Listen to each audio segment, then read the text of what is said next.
Good evening and welcome to Powered4.tv Big Fight Weekly episode 17. Faster than the hand speed and movement of Roy Jones Jr. Chris, how about that little nugget right there? Did you think of that one today, mate?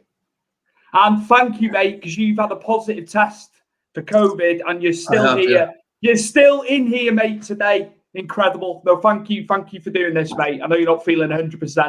That's fine. Honestly, I'm not bothered. I want to do this. I mean, I enjoy doing this every week, so Absolutely. COVID can't stop me. Absolutely. Carnage pain here. Did you guys see that monstrosity of Aaron Carter versus Lamar? Chuck looked more tired by the end than the fighters. There were some funny moments when Carter's trying to duck and dive. Chris, it was a shit show. But yeah, what do you expect? I find it quite funny, you know what I mean? Because they can clearly see they couldn't box. They, you know what I mean? They're not fighters, are they? Let's be honest. Again, it's another drunken Hail Mary, isn't it? Them running around, not throwing proper punches. But, you know, it is what it is. I find it quite hilarious, if I'm honest. I think Chuck Liddell was quite baffled, wasn't he? I mean, the guy is a world champion in UFC and he's having to watch two, you know, idiots running around like, you know, might as well stop pulling hair and pinching each other. But yeah, it is what it is. I mean, that wasn't the only rubbish, weird one this weekend. You know, we had the TikTok versus YouTubers as well. Yeah, so watched a little bit, then turned it off. It's not my cup of tea. I want proper pro boxing. That's what I want. And that's yeah. So yeah, thank you, Carnage Pain, for that comment. Rambo, evening, lads. Hello, evening, Rambo. Hope you're well. Lewis Jung up there from Fulcare. Hi, Chris. Chris Alves. Oh, hi, sorry. Hi, Chris. Yeah, nice one, Lewis. Watch they've gone Brazilian. We appreciate you. Yeah, cheers, mate. I think the first order, great intro, Stu. Cheers, Rambo. They're still coming in. Albert Barlow, there you are, Chris, my man. In relation cheers, to Albert. You there, art partying. Chewy Elite, hey fellas, over in the chat. Hope you have a great day in stream. Cheers. Thank you, SP3. Thank you for that.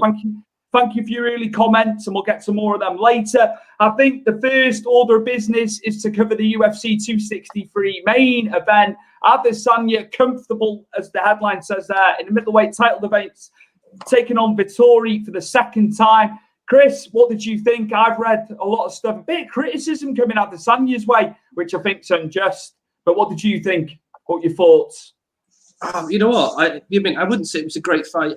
I'd say it was a competitive fight. I think it's one of them, isn't it? Because we've seen it the first time round, and I didn't think it was going to be much of a difference the second time round. I thought Adesanya might have come out a bit more guns blazing, but he took the more outside route, didn't he? And just chewed up Vettori's legs with leg kicks, didn't he? And I thought, to be credit though, his takedown defense was actually on par. He did get taken down a few times, but there was times and spots where Vettori was in the half guard, and Vettori's, you know, a big man, and Adesanya was just, you know, power popping up. I understand the criticism, because I think people were expecting, you know, when you both give each other that much shit talk, you know, during the fight or before the fight, and give the build up such an edge, and then you don't really deliver on a spectacular front, people are disappointed. I thought Adesanya played this game right. You know, I mean, he wasn't going to go crazy with someone that, you know, who can take you down and hold you down.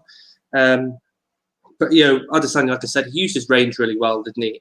Just chewed up Vettori's leg kicks. He even managed to squeeze his bum as well in a clinch towards the end of the fight itself, which is different. I'm not used to seeing fighters, you know, grab each other's asses during the fight personally.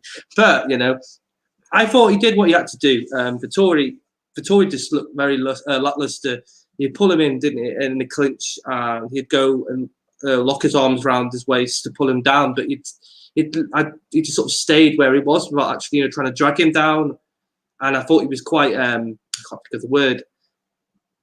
I'll go to the other side. I think Adesanya read what he was going to do. There was nothing out of this world that Vettori was doing to, you know, make Adesanya work harder. But you could see that how it was going to go. I thought like rounds 1 and 3 were Vettori's best. I think maybe 50-45. The judges gave it as unanimous. Might have been a bit closer than that. I would think so. I think that's too wide, because he did take him down. I know he's managed to get back up, Adesanya, and how Vettori's been on the ground in more recent fights, but you just see the caliber of fighter. But yeah, sorry to cut in there, but It's far too wide. That maybe around less. Do you reckon? Or would you give it another 2 less? I thought Adesanya was quite in control. I think minus, like I say, around 1 and 3. You know, obviously, I know Vettori got him in a rear naked choke, didn't he? But he popped out of that and got himself into God himself, didn't he? On top of Vettori. I'd say maybe 50, 48, 49. I'd still say it's a bit closer than 45 for Vettori. But, you know, I mean, these judges, they're so wild at times with, you know, the point scoring. You wouldn't be surprised if they give that a draw. Do you know what I mean? Because it was, I mean, like I say, it was still close. It wasn't as close as their first fight. But, you know, I mean, I think it still should be more than 50, 45 to Adesanya. I noticed, like, when he was back, you know, when he had his back and he's getting close to the cage, Adesanya, you know, where sometimes people get swarmed, don't they? He was working well, backing up. You know, he was trying to pressure him, but he was landing shots. A lot of guys would just get taken down by Vettori in that situation, but he worked that well. He worked that well when he was getting close. You're like, he's getting backed up here. What's he going to do? But the caliber of Adesanya, especially at middleweight, it's just different class. He's got great movement as Adesanya. You would have thought maybe Vettori would have looked at Jan Blachowicz' sort of takedowns to Adesanya when he took Adesanya down when they fought at 205.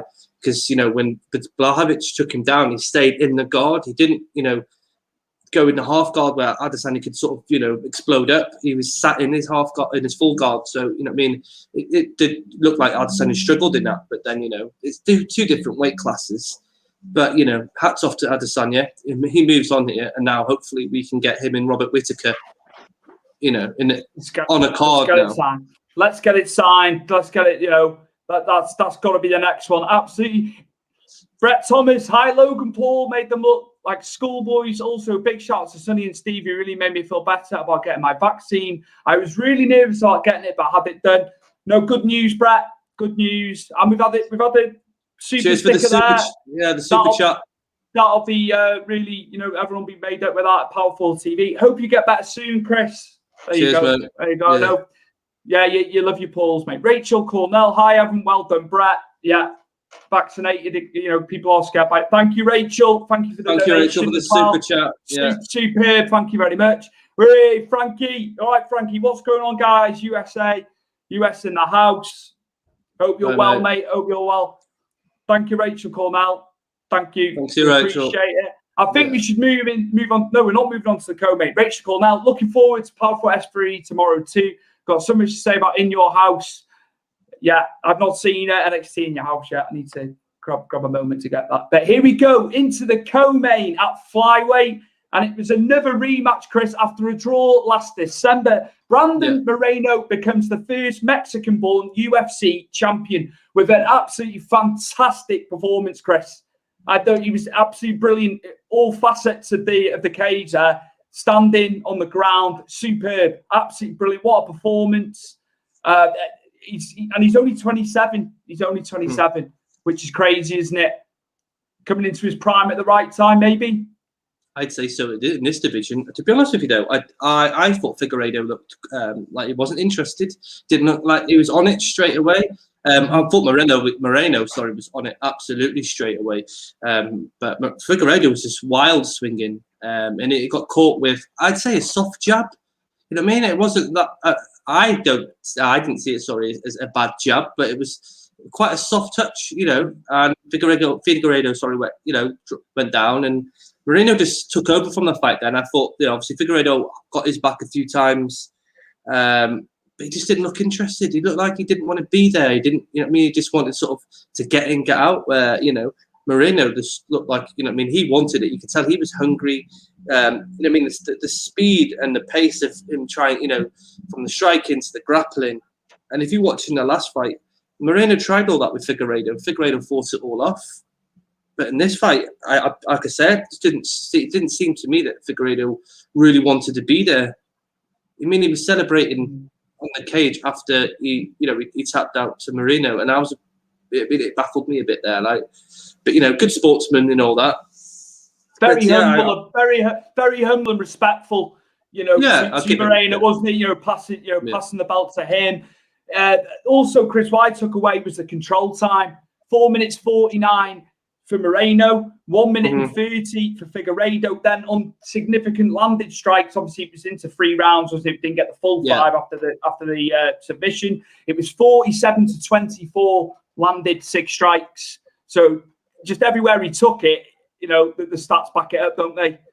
Yeah, but like I said to you, Moreno looked really hungry. You know, I mean, you could see that he really wanted this fight, and this is where you see the different end of Figueiredo. He's very sluggish and made mistakes. I wouldn't say he did. You know, I mean, either class Figueiredo with a granite chin can take a punch, but then you mean you have to switch that round now and say Moreno, look, you know, I mean, like he could take a better punch. But you know, hats off to him. You know, I mean, that was a good rear naked choke at the end, and you can see the picture we had. The picture I'll bring back up now. Get it back up. Lovely. You know what I mean? Not lovely for Figueiredo, mine, but no. But yeah, that was a well executed rear naked choke for Moreno, and you know, hats off to him. And you know, I'm excited to see where it goes for him, because you know he's going to blow up in he's going to blow up in Mexico now. Mad to think, Chris, he was cut in 2018 when the flyweight division was struggling. Yeah. I was reading about that. I did do a bit of reading, little backstory there. So amazing, isn't it, to come back three years ago, cut, to now be at the top of the tree with the flyweight title. So who next for Moreno? Who do you want? Who's your dream booking for him going forward? It's I can't pronounce his name now. Askarov. Yeah, he fought a few months ago. He's 3rd in the rankings. So I imagine, because he's already called out Brandon Moreno, and they've already fought before in the UFC. So I imagine that would make more sense than giving Figueiredo a 3rd fight, because I mean, he didn't, like I say, he probably needs to go back away now and maybe fight.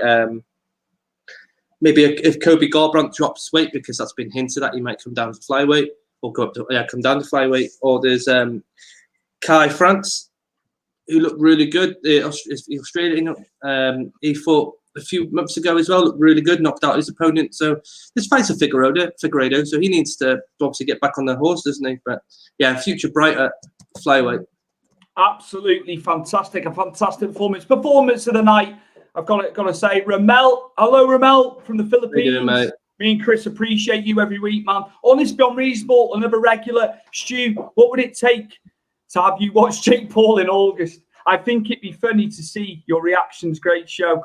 If I'd stay up to watch it, I just hope Woodley annihilates him, but that's not going to happen. Chris is shaking his head. I think Moreno was in Figueiredo's head. Yeah, I agree with Ron there. They'd have an altercation in the press conference and stuff like that. Brett, thank you very much. Another super sticker, another donation. Yeah, thank you, mate. Thank you very much. Number powered for fan and Paul's fan. Yeah, we know you love the Pauls. No, you stick to your guns with them. Got to commend you for that, as much as I don't agree. But that's what makes us different. Rachel Kamal, sending merch powered. I think Brett will advertise you. Well, that's, without question. Yeah, 100%. 100%. They need to get some merchandise printed, the Rich and John. Absolutely agree with that. Yeah. Moving on. It was UFC veteran Nate Diaz losing to our British hopeful at welterweight, Leon Edwards, in probably his biggest payday to date, Chris. I think Leon Edwards totaled $250,000, but Nate's fee was $400 flat. It's guaranteed, wasn't it? $400,000 just to show. But what a payday for Edwards. But I tell you what, just to go to the last round there, he was rocked, and he was rocked massively, wasn't he, Edwards? He was out on his feet. He looked knackered. On another night, I think Diaz would have finished it. And it looked like it was going to be happening after, probably being in control for most of the fight, would you say?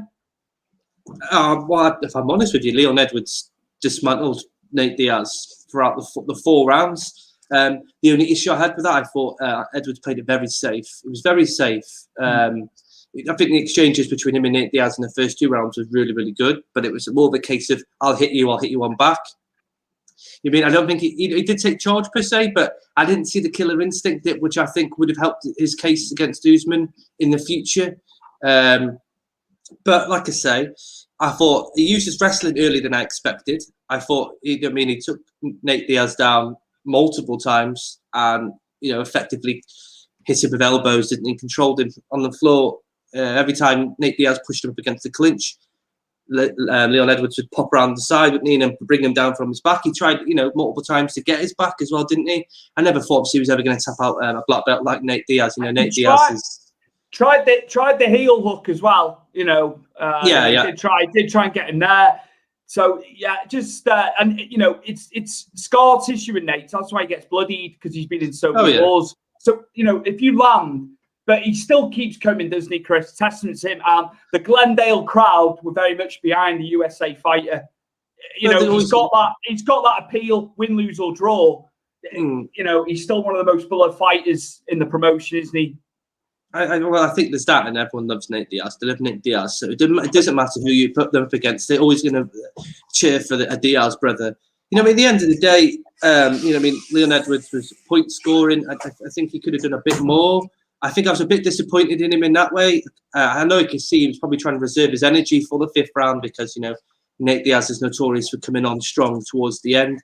I think he got really sloppy in the last 2 minutes of the 5th round, hence why he got caught. Because if you look how that's thrown, it's a bit like Usman against Masvidal, isn't it, when he caught him with the over-the-handed right. But obviously you see Nate Diaz goes for the slap, sets it up with the over-handed right, and obviously Edwards' power then, as he's trying to go over himself, has obviously gone straight into the punch. His days. And what I don't get there is, I know Diaz is all about having taking a piss at your person he's fighting, but to point at him and laugh, just go and finish the fight.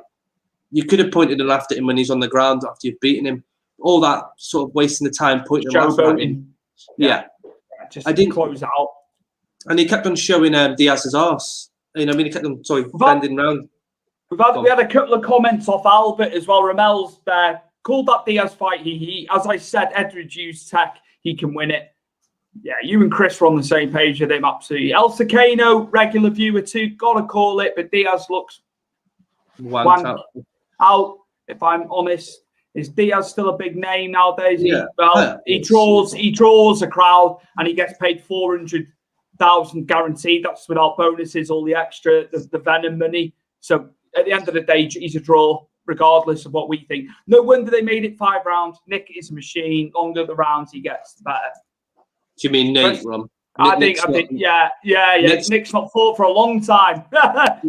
He'll be announced soon, I imagine. But this is the whole thing. I can see what Edwards was doing. He was trying to reserve his energy his gas tank, wasn't he? I just think he played it a bit too safe. I think he probably could have won that fight a lot easier and made it less stressful. The thing I took away, him being a natural welterweight, you could see the size. Nate, you called this last week, but you could see that, couldn't you?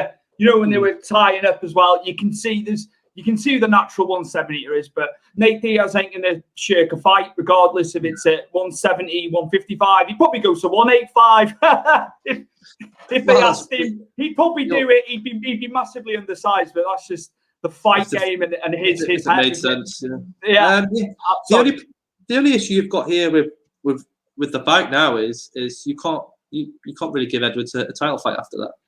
If he won that without being wobbled at the end, I think you had a good case. But because of that, it makes me worry now. Because if that's Kamaru Usman hitting that overhand right to Edwards, it's good night Vienna with one. He's not wobbling. It's one and gone, mate. And that's just with Nate.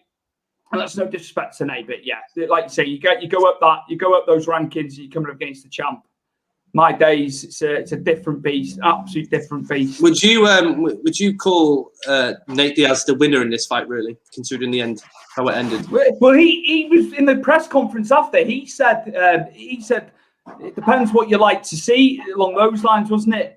Yeah, but they're always making excuses. Look what I did. Look what I did in round 5 and stuff like that. It's like, hold on, like you said, 4 of those 5.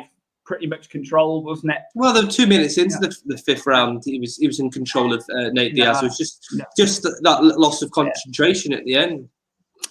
Rachel, it's a Toronto Maple Leafs cap. This, so that's the cap. That's the cap. But no, I don't know where they both go forward now. I don't know where Leon Edwards, because I think they'll go with Kobe now for Usman. I don't think Leon Edwards is going to jump the line here. So you're right. He needs a fight. You'll get absolutely annihilated against Usman. Needs another test. They've already fought before. What about Wonderboy? He's facing Gilbert Burns.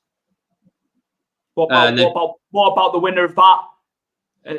For Edwards, maybe, you know. You could argue that. I know that they've just announced today that Michael Chiesa is facing Vicente Luque. I know Leon Edwards has already beaten Vicente Luque, but Vicente Luque looks a lot better now. Change fighter, and you know, Chiesa's been good, decent at welter as well, hasn't he, since going up. So some good options for Leon Edwards going forward. I'd say the title shot's probably a bit too much. Another fight maybe before. And moving on, Chris, UFC Fight Night. We've got the return of a UFC MMA legend, Korean Zombie Chan Sung-young, taking on Dan Ige. Both fighters are violent and love a knockout. And I can't wait for this on Sunday morning for us in the UK. Your thoughts? If I'm completely honest with you, I wasn't really impressed with Korean Zombie against Brian Ortega in the last fight. I thought he looked really slow, that he's slowed down quite a bit. I think with Dan Ige, I think he's got a lot of power, and I think that's going to confuse and throw off Korean Zombie in this fight, if I'm completely honest with you. I think the movement of Dan Ige, it's going to be too much for Korean Zombie. I don't think Korean Zombie's the same guy we remember all those years ago. I think he's looked a bit different since Yair Rodriguez knocked him out with that brutal elbow in the last, 10 seconds of the 5th round. I think I've got this down as a unanimous decision for Dan Ige. I just think he's going to be in control of this, and I think the power and the movement is going to be too much for Korean Zombie.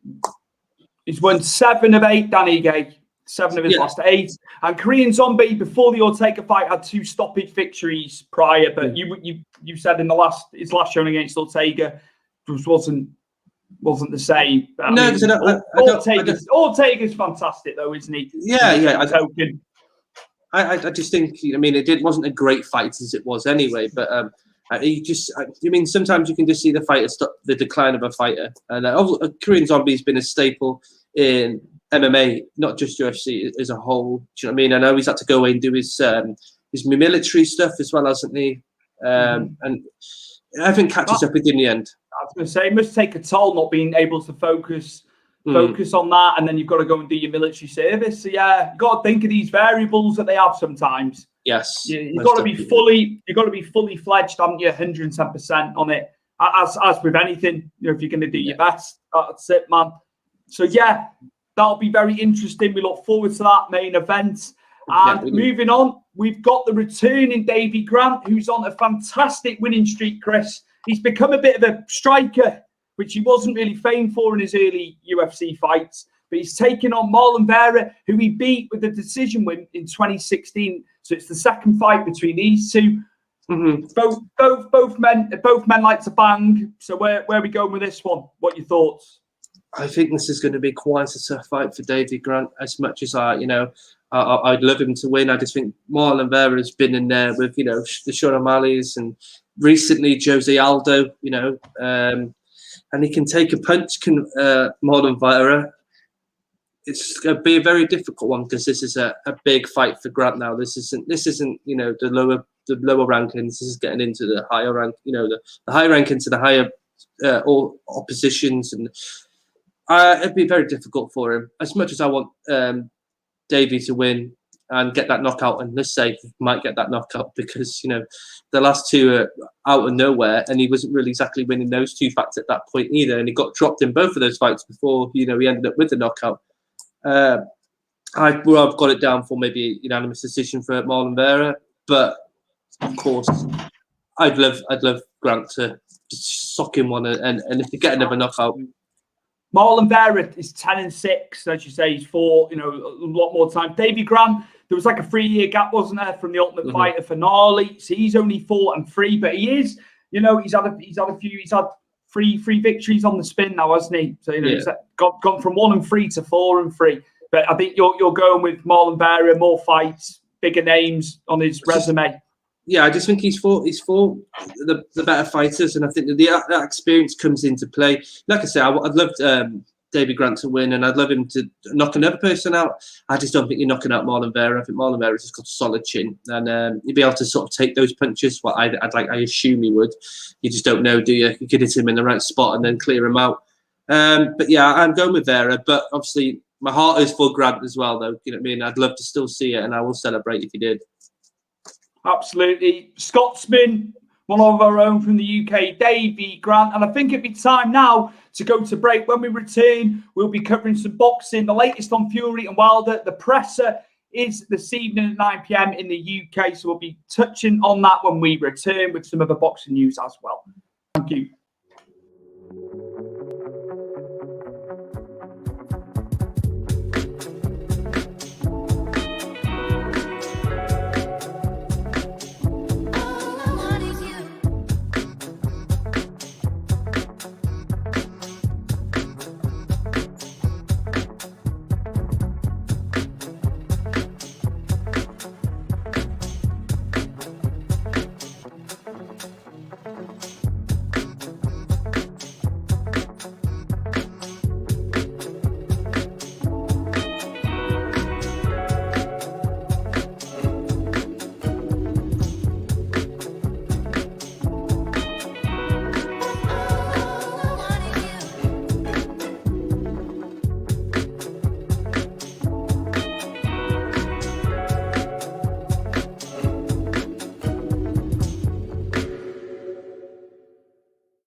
A rich tapestry of content there on offer at powered4.tv. Obviously, wrestling events, and with wrestling events starting back up now, because the pandemic is starting to loosen, you get to see plenty more content there. Interviews, obviously the live shows that we do, games and graps as well. SP3, Powered 4, SP3 too. So much on offer. Podcasts as well at powered4.tv. Sign up now.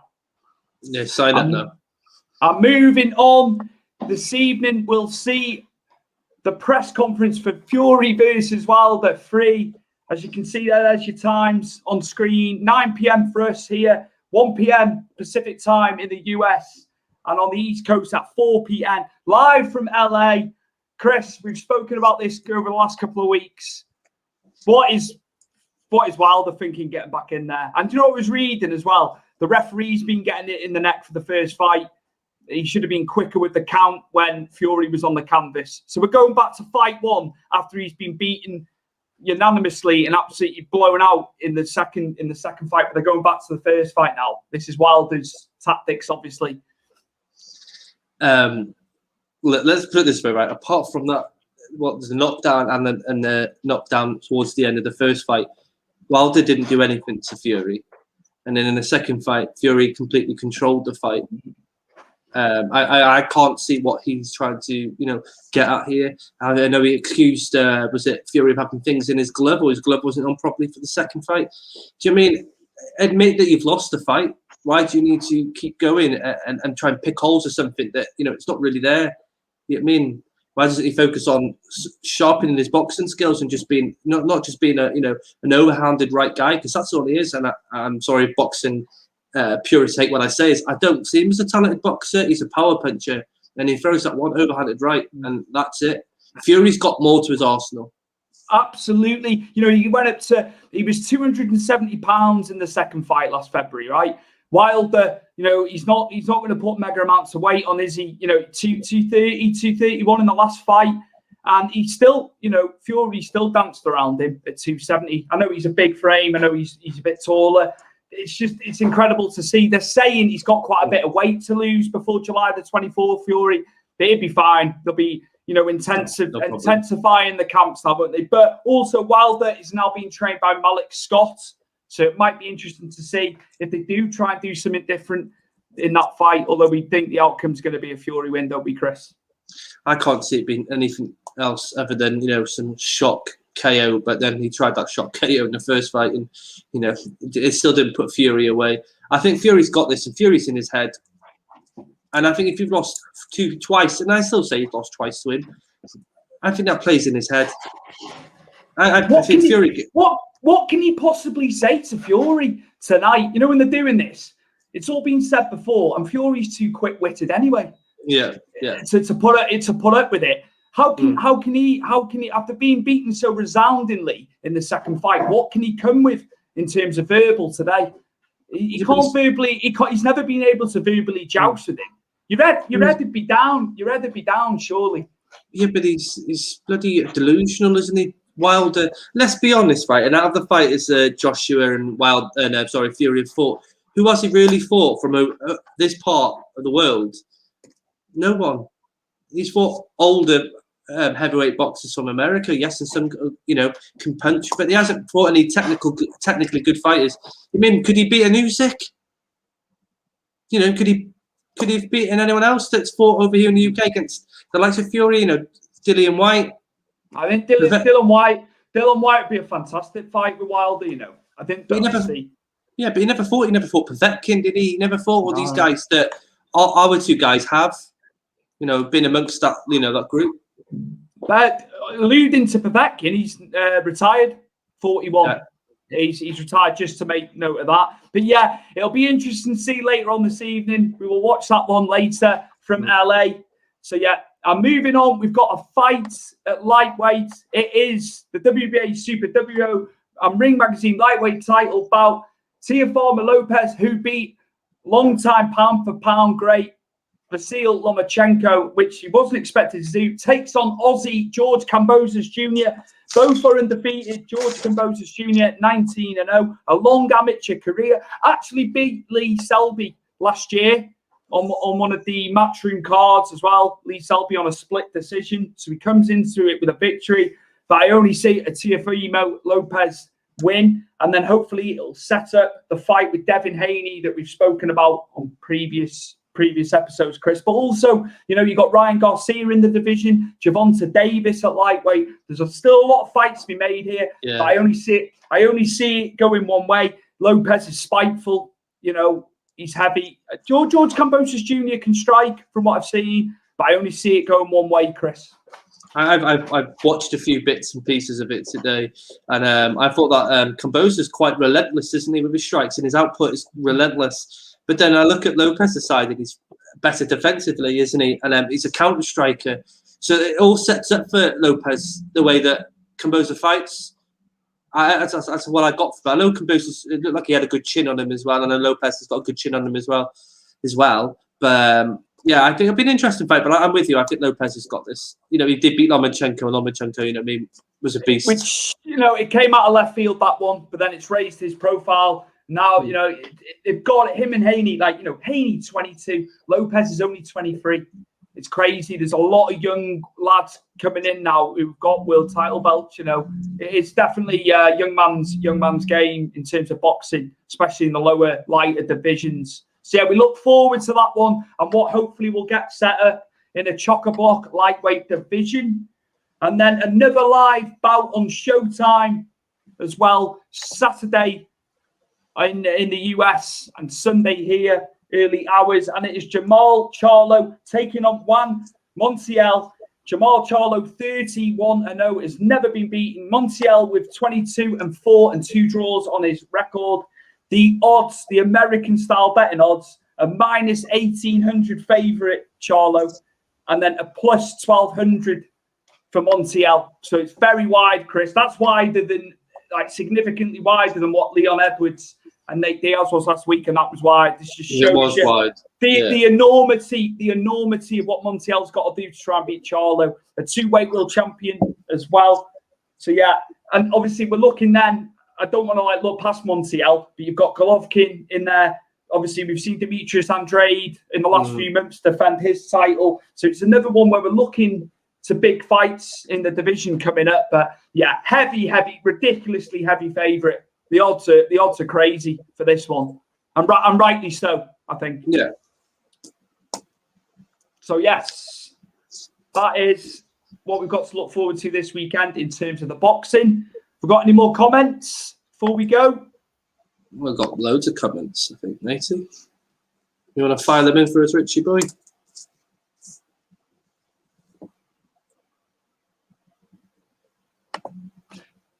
Yeah, Chris was right by this. I said about this before, but we didn't read it out properly. Yeah, Chris was right by Diaz. Had his arse at the last round. What have you got in retort to that one, Chris? Yeah, but Albert was bigging up Nate Diaz like he was the second son of flipping God, wasn't he? Nate Diaz is a great fighter, and I've got a lot of respect. And I said this last week, I've nothing but respect. I just knew that the weight is just going to be too much for Nate Diaz. Really, right, needs a division. It's in between lightweight and welterweight, like 160, 165, and I think he'd be great there.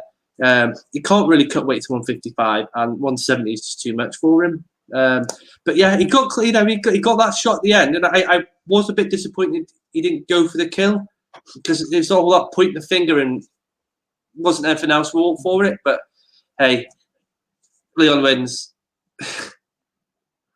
Absolutely. Albert's saying about he'll drink a Rolling Rock. Well, he did say that. He did say that last week. To be fair, he's holding up his promise there, Chris. Do you want? I'm going to drink the Rolling Rock on the art of partying. What about something stronger? What about some Leffe? Get like a Leffe, the 9% one, Albert. That's heavy. A Belgian one. I don't even know if he knows what Leffe is. Failing that, get a cider, one of the stronger ones. A Henry Weston's. Get a Henry Weston's down your neck. 3 or 4 of them. Get Henry Weston's down you. 3 or 4 of them, you know about it. Let me tell you, you have a headache, thick head the next morning if you've been drinking other stuff as well. Let me tell you. Brett Thomas, my hat's off to Eddie Hearn. He said Logan won against Floyd. I take back what I said about him now. Yeah, and I tell you what, just obviously now the changeover has happened. DAZN has got a lot of the UK stuff now with Matchroom, and obviously the USA fights, and Sky have now gone in with Top Rank. We're going to get a lot of international fights. But yeah, Eddie on DAZN. It'll be interesting to see what the subscription numbers are going to be like going forward. Now they're fully fledged on DAZN. So yeah, I look forward to seeing that. There's going to be lots of big cards. Obviously, we'll have Usyk and AJ coming up on DAZN as well. So it'll be interesting to see. They've done a good job so far on DAZN, Chris. I like DAZN. I haven't paid for it, but I mean, this is one of the big fights there are now. So Sky Sports are going to have to sort of pull the socks up for it. When they did do like a UK based card, you could have UK commentary, and then on the big ones as well, you could have UK or US. You can switch, which is pretty cool as well. You know, keeping it open internationally. Ramel, he ate the Korean Zombie of WEC. Well, no, I don't know if you've ever watched any Korean Zombie in WEC.